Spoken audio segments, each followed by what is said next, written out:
Good morning students. पिछले video में हमने जो है थीम 2 का जो है फर्स्ट पार्ट पढ़ा था, जिसके अंदर मैंने आपको जो है महाजनपदास के बारे में, मगध के बारे में बताया था। इस वीडियो के अंदर हमारा जो थर्ड पार्ट है एन अर्ली एम्पायर के बारे में पढ़ेंगे। Early empire specially we are going to talk about the Mauryan empire, जिसके अंदर हम मौर्यन एम्पायर के बारे में पढ़ेंगे। अगर हम बात करते हैं अर्ली एम्पायर, तो मैंने आपको पिछले वीडियो में भी बताया था 600 से लेके 400 बिफोर क्रिश्चियन एरा, ये जो टाइम पीरियड था, इस टाइम पीरियड के अंदर जो है मगध बहुत ज्यादा जो है उसने पावर को कंसोलिडेट किया था, बहुत ज्यादा पावरफुल हुआ था। आफ्टर दैट जब मगध इतना पावरफुल था तो नेचुरल सी बात है दूसरे किंगडम जो है उनकी नजर तो उसके ऊपर रहेगी। सो आफ्टर दैट जो है मौर्यन एम्पायर जो है एस्टैब्लिश किया गया 321 BCE के अंदर, जिसने जो है मगध को जो है अपने अंडर कंट्रोल किया और वहां पे अपना जो है एम्पायर एस्टैब्लिश किया। Then now who was the founder of the Mauryan Empire? Mauryan empire का फाउंडर था चंद्रगुप्त मौर्य। अब ध्यान से देख लीजिए, इसमें तीन बेसिकली मेन नाम आएंगे, चंद्रगुप्त मौर्य, बिंदुसारा एंड अशोका। चंद्रगुप्त मौर्य, उनके बाद आए बिंदुसारा और उनके बाद आए उनके बेटे अशोका। मौर्यन एम्पायर के फाउंडर थे चंद्रगुप्त मौर्य। आफ्टर दैट उन्होंने जो है अपना एम्पायर, अगर हम बात करते हैं तो अफगानिस्तान, मगध तो था ही, मगध से लेके यूपी, बिहार, अफगानिस्तान और अफगानिस्तान बलूचिस्तान तक अपने एम्पायर को फैलाया और एस्टेब्लिश किया। उसके बाद उनके बेटे आए बिंदुसारा, उन्होंने जो है उसी के ऊपर जो है अपना जो है कार्यभार संभाला। आफ्टर दैट जो सबसे इंपॉर्टेंट है जो इसके अंदर हम पढ़ने वाले हैं वो है अशोका। जो अशोका उन्होंने किस तरीके से, अगर हम बात करते हैं कलिंग तक जो है अपने एम्पायर को बढ़ाया, उसको प्रॉस्पर किया, एंड आप जो है उसके बारे में हम इस वीडियो के अंदर पढ़ने वाले हैं। स्पेशली जो हमारा जो टॉपिक रहने वाला है, जो हमारे जो मेन जो रहने वाले हैं वो क्या है, हमारे Ashoka. Now let's talk about the three things that we are going to do in the modern empire. The first is the findings, sources, means findings of the modern empire, sources. From where we get all these things? What were the sources? From where we get the sources of the modern empire? Second is that an administration. How the modern empire administered, the Mauryan king administered their empire. And third is the importance of empire. Means कि ये empire जो है, why only the Mauryan we are going to study at this time, why not the others, why this empire is too important. So ये तीन जो है basically जो है 3 points इसके अंदर हम पढ़ने वाले हैं early empire. So let's start the topic. early empire के अंदर हम क्या है, हमारे क्या है main topic, Mauryan empire. Mauryan empire जो है कब शुरू हुआ, 321 BC के अंदर। 321 BC में फाउंडर कौन थे, चंद्रगुप्त मौर्य थे। अच्छा, चंद्रगुप्त के नाम से कंफ्यूज नहीं होना है, क्योंकि नेक्स्ट वीडियो के अंदर मैं तुम्हें दोबारा चंद्रगुप्त का नाम दूंगी, पर that was Chandragupta 1, that is of the Gupta empire, so don't confuse. Mauryan empire 321 BC Chandragupta Maurya ने स्टार्ट किया। क्लियर है? नाउ अब हम इसके सोर्सेस कहां से मिले, हमें कैसे पता चला कि क्या है, क्यों ये किंगडम इतना फेमस है, ऐसी क्या चीजें, तो that is were the sources. Listen properly, ये सोर्सेज बहुत ही इंपॉर्टेंट है अपने आप में, तो इसके ऊपर बिल्कुल भी ढील नहीं रखनी है। First of all, account of the Megasthenes. Account of Megasthenes, 2 types of sources मैंने तुम्हें हमेशा बताए हैं। पहला सोर्सेज कौन से, archaeological, and another one is the literary sources. We all are knowing about that, ये दोनों क्या होते हैं, जिसके अंदर अब हम बात करते हैं लिटरेरी सोर्सेज की। अगर हम बात करते हैं तो मेगास्थनीज जो थे वो एम्बेसडर थे चंद्रगुप्त मौर्य के कोर्ट में। इन्होंने जो है एक बुक लिखी थी, इनका अकाउंट था, उनकी बुक लिखी थी, the name of that book was indica. Indica जो है हमें पूरी तो नहीं मिली है, उसके जो है उसके हमें थोड़ा ग्लिम्स में तो थोड़ा जो है उसका जो भी रिमेनिंग जो चीजें हैं वो हमें मिली है, ठीक है, जिसके अकॉर्डिंग जो है हमने जो है इस पूरे के पूरे एम्पायर को जो है बाइंड अप करने के अंदर जिसने हमें मदद की। That was the first source क्या हुआ, द अकाउंट ऑफ मेगास्थनीज, नाम क्या है, इंडिका। इंडिका कौन थे ये थे चंद्रगुप्त मौर्य के कोर्ट के अंदर एम्बेसडर। सेकंड अगर हम बात करते हैं तो अर्थशास्त्र।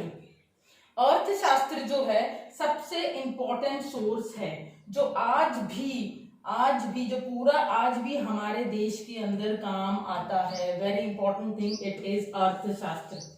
फर्स्ट थिंग किसने लिखा था, कौटिल्य ने लिखा था, चाणक्य थे। इन कौटिल्य जिनके 3 नामों से जो जाने जाते थे, कौटिल्य, चाणक्य या विष्णुगुप्त, ने क्या लिखे था, अर्थशास्त्र लिखा था, जिसके अंदर जो है पॉलिटिकल एडमिनिस्ट्रेशन और पूरा एडमिनिस्ट्रेशन ऑफ एम्पायर के अंदर पूरी की पूरी सारी नॉलेज जिसके अंदर दी गई थी।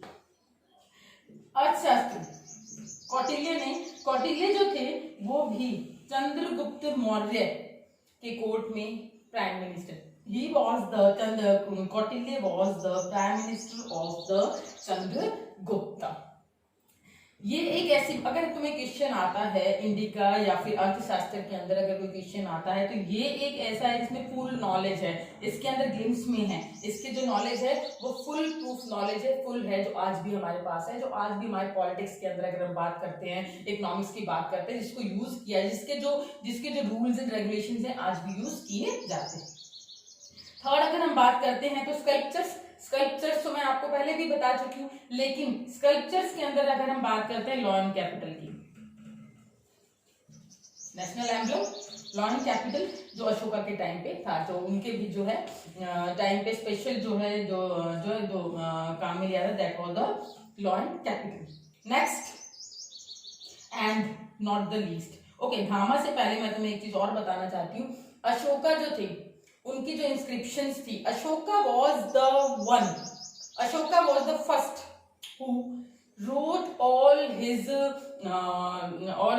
that rules and regulation, cosmic law and orders on the stones and the polished stones। ये भी पहले थे जिन्होंने जो अपनी सारी इंस्क्रिप्शन किस पे लिखवाई थी, स्टोन्स के अंदर, स्टोन्स पे लिखवाई थी या पॉलिश स्टोन पिलर्स के ऊपर लिखवाई थी। He was the one, Ashoka was the one.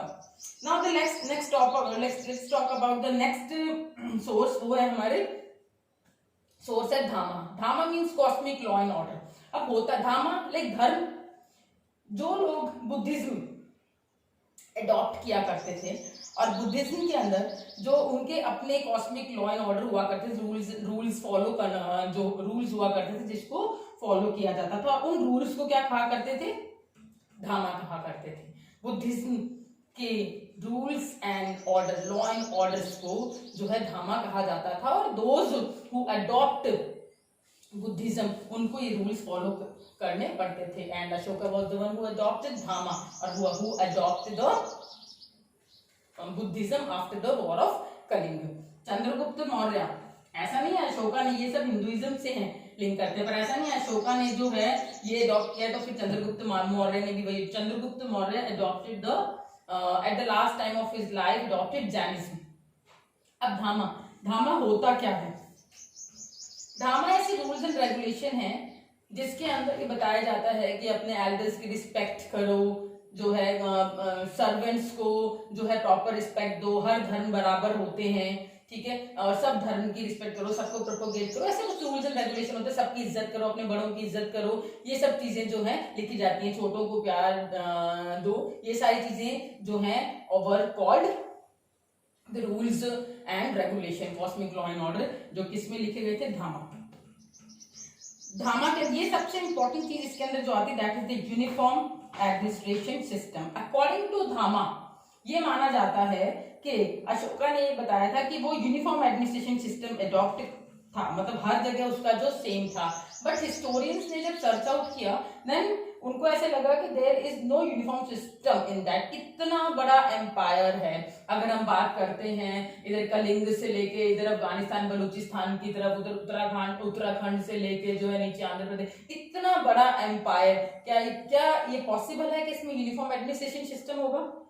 It is not possible. So जो हमारे हिस्टोरियंस को जो है ये बात सही नहीं लगती, ये बात जो है वो सही नहीं लगी, उनको नहीं लगता कि यूनिफॉर्म एडमिनिस्ट्रेशन सिस्टम यहाँ पे रहा होगा। वन मोर वैसे तो ये एडमिनिस्ट्रेशन के अंदर आ जाएगा, एडमिनिस्ट्रेटिंग द एम्पायर। धामा, ये सब जितने भी धामा के रूल्स एंड रेगुलेशन थे अशोका ने अपने पूरे एम्पायर के अंदर जो है उसने लिखवाए थे रॉक्स के अंदर, पिलर्स, रॉक्स पे और पिलर्स के ऊपर, वो रूल्स एंड रेगुलेशन अशोका ने लिखवाए थे। अब धामा को प्रोपोगेट करने के लिए, धामा को बढ़ाने के लिए जो मिनिस्टर्स थे उन मिनिस्टर्स को कहा जाता था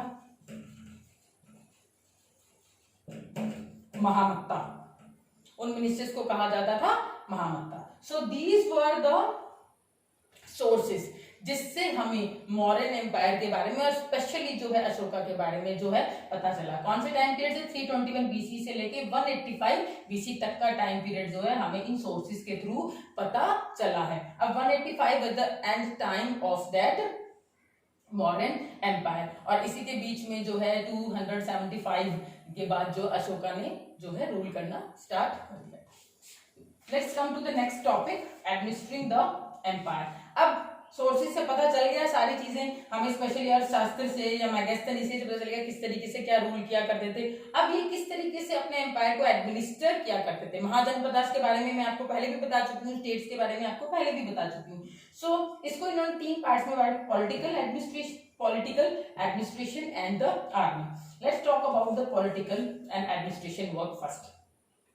स्पेशली सारा पॉलिटिकल वर्क करने के लिए इन्होंने जो है 5 मेन सेंटर्स जो थे, इनके मेन सेंटर थे, इसमें से कैपिटल थी पाटलिपुत्र और TTUS तक्षशिला, तोसाली, उज्जैनी और स्वर्णनगरी, ये जो 4 थी हमारी प्रोविंशियल कैपिटल थी। ध्यान से सुन लेना, ये कैपिटल है और ये प्रोविंशियल स्टेट्स हैं। ये आपस के अंदर जो है ये ट्रेड एंड कॉमर्स करने के लिए आपस में लिंक्ड रहा करती थी। अब इनको एडमिनिस्टर कैसे करते होंगे, इनकी एडमिनिस्ट्रेशन कैसी होगी। इनकी एडमिनिस्ट्रेशन बहुत ही क्या थी, स्ट्रॉन्ग थी। इनकी एडमिनिस्ट्रेशन बहुत ही स्ट्रॉन्ग थी, बहुत अच्छी तरीके से जो है ये लोग मैनेज किया करते थे। फॉर एग्जाम्पल अगर हम तक्षशिला और उज्जैन के बात करते हैं, तक्षशिला और उज्जैन के रूट की बात करते हैं, तो यहाँ इसका जो ट्रेड रूट था वो लॉन्ग डिस्टेंस ट्रेड रूट था, बट बहुत ही अच्छी तरीके से इन लोगों ने वो लॉन्ग डिस्टेंस ट्रेड रूट को संभाल रखा था, जिसके अंदर। और सेकंड वाला जो है इसमें जो है वो है स्वर्णनगरी। अगर हम स्वर्णनगरी व नोन एज द नगरी ऑफ द गोल्ड माइन, स्वर्ण मतलब सोना, गोल्ड माइन जो कर्नाटका में गोल्ड माइंस थी। तो ये जो इनके जो प्रॉपर एडमिनिस्ट्रेशन है इस एरिया की या प्रॉपर पॉलिटिकल इश्यूज हैं, ये लोग बहुत अच्छे से यहाँ पे डील कर लिया करते थे। वैसे तो बहुत सारे जो है इनके स्टेट्स है, लेकिन ये जो 5 है वो मेन हुआ करते थे, ठीक है, जिसको प्रॉपरली ये लोग डील किया करते थे और इनका एडमिनिस्ट्रेशन सिस्टम बहुत ही स्ट्रॉन्ग हुआ करता था। अब नेचुरल सी बात है, ट्रेड रूट है, इतना लॉन्ग डिस्टेंस ट्रेड रूट है, तो इसके बीच में जो है इनको प्रॉपरली जो है इनको आर्मी की जरूरत भी पड़ती होगी, ताकि कोई भी बीच में जो इतना लॉन्ग डिस्टेंस के अंदर कोई बीच में परेशान करे नहीं करे। इसीलिए इन्होंने जो है आर्मी जो है, इन्होंने जो मिलिट्री है वो इन्होंने 6 पार्ट्स के अंदर डिवाइड। अब ये 6 पार्ट्स किसने बताया है,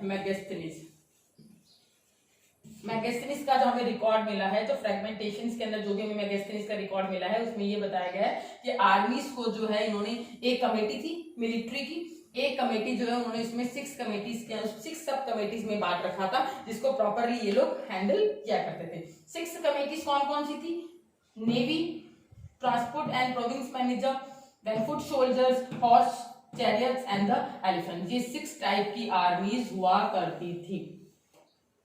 क्लियर? नाउ इन दैट ये 6 टाइप की आर्मीज को अब बीच में ट्रेड रूट्स के बीच में सारे के सारे हैं, तो इनको प्रॉपरली जो है इनको संभालने के लिए भी तो कुछ इनको लाइक फूड, ये बीच में रहते हैं, लाइक जैसे हॉर्सेज एंड चैरियट्स वाले हैं तो इनके लिए फूड है, इनके एनिमल्स के लिए फॉडर्स है, वो सब कौन पहुंचाता होगा, तो उन सब की जिम्मेदारी किसके हाथ में थी, ट्रांसपोर्ट एंड प्रोविजन मैनेजर्स। ये प्रोविजन मैनेजर जो हुआ करते थे या ट्रांसपोर्टेशन, पूरा navy, foot soldiers, horses, chariots, elephants, इन सब की देखरेख जो है ये किया करते थे। अब देखरेख किस फॉर्म में होती होगी, देखरेख लाइक दैट कि इनका जो है इनका खाना है, इनको जो एंटरटेनमेंट कराना है, या फिर इनके एनिमल्स का जो है फॉडर है, इन सब चीजों का ध्यान जो है ये किया करते थे। तो that was the army system. लेकिन ये चीज याद रखना, मैगस्थनीज के इसके अंदर हमें रिकॉर्ड मिला है, लेकिन अगर क्वेश्चन ऐसा आता है कि ऐसा कौन सा सोर्स है जिसके अंदर पूरा एडमिनिस्ट्रेशन पॉलिटिकल मिलता है, तो वो हमारा अर्थशास्त्र है, हमारा कौटिल्य का सोर्स है। Clear? Now come to the last topic, last point, importance of the empire. So why this whole empire is so important for us, why not the others? दूसरे भी तो हो सकते थे, उसका एक बहुत बड़ा रीजन है. सबसे पहली चीज, हिस्टोरियंस को जब ये सारी चीजें फाइंड आउट हुई, फॉर एग्जाम्पल मैंने तुम्हें फर्स्ट उसके अंदर क्या बताया था, 1830 जेम्स प्रिंसेप और उसके साथ बाकी सब इंडियन हिस्टोरियन जो थे, इनको जब ये सब चीजें, जब ये सब सोर्सेस जब हिस्टोरियंस ने ढूंढे, जब उस टाइम पे जो है कौन सा टाइम चल रहा था, कॉलोनियल रूल चल रहा था.